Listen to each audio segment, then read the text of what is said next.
que peut-on dire de la démocratie dans notre pays? Moi, je suis juriste, donc la démocratie, c'est le pouvoir du peuple, par le peuple, pour le peuple. C'est jamais tout à fait ça, évidemment. Mais peut-être ne faut-il pas trop s'éloigner de ce principe.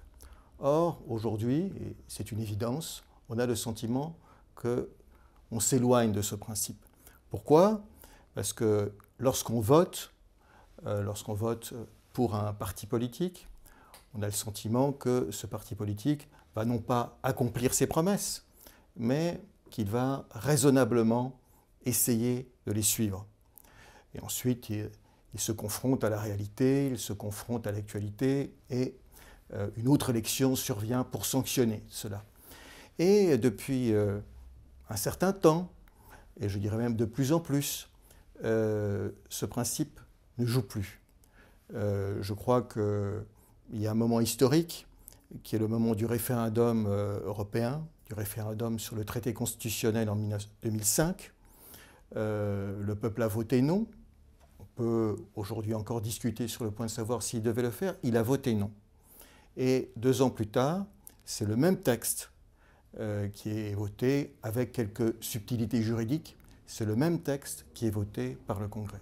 Donc là, on s'éloigne de la démocratie comme gouvernement du peuple, par le peuple, pour le peuple.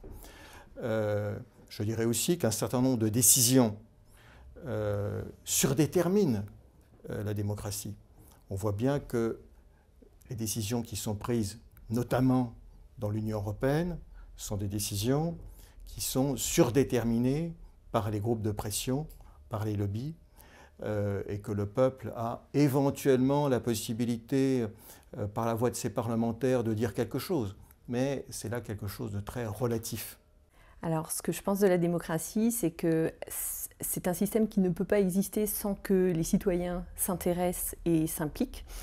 Or, aujourd'hui, j'ai l'impression que plus on nous parle de démocratie, et moins elle existe en réalité, puisque ça donne l'impression qu'elle échappe totalement aux citoyens, que tout est fait par derrière, voire même qu'elle échappe aux élus eux-mêmes.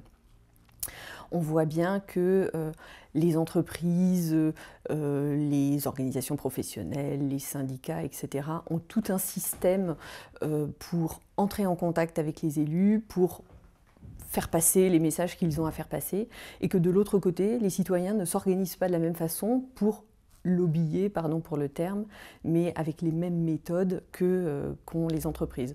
Ce qui fait que ça fait un déséquilibre.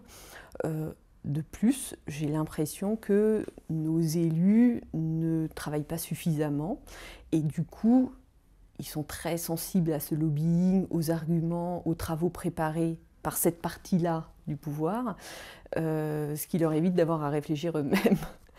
À côté de ça, je regrette que les citoyens, eux, se sont laissés déposséder d'une certaine façon, puisque on parle beaucoup de consommation. J'ai l'impression qu'ils sont ravis d'être consommateurs, ils sont ravis de la petite vie qu'ils mènent au quotidien, et ils oublient l'intérêt général.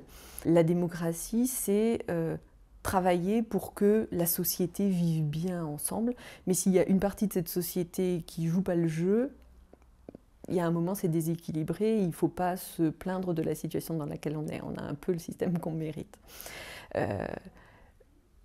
Si j'avais une solution à proposer, ce serait de faire de plus en plus d'accompagnement pédagogique et de démocratie participative, quitte à forcer un peu le trait, pour que le citoyen moyen se réapproprie la décision, l'intérêt au texte, etc. Parce qu'on ne peut pas à la fois dire je suis contre la loi travail, tiens, par exemple, et ne pas avoir pris la peine au préalable de lire un tant soit peu le contenu et de savoir ce qu'il y a de bien, ce qu'il n'y a pas bien et quelques contre-propositions pourraient être faites.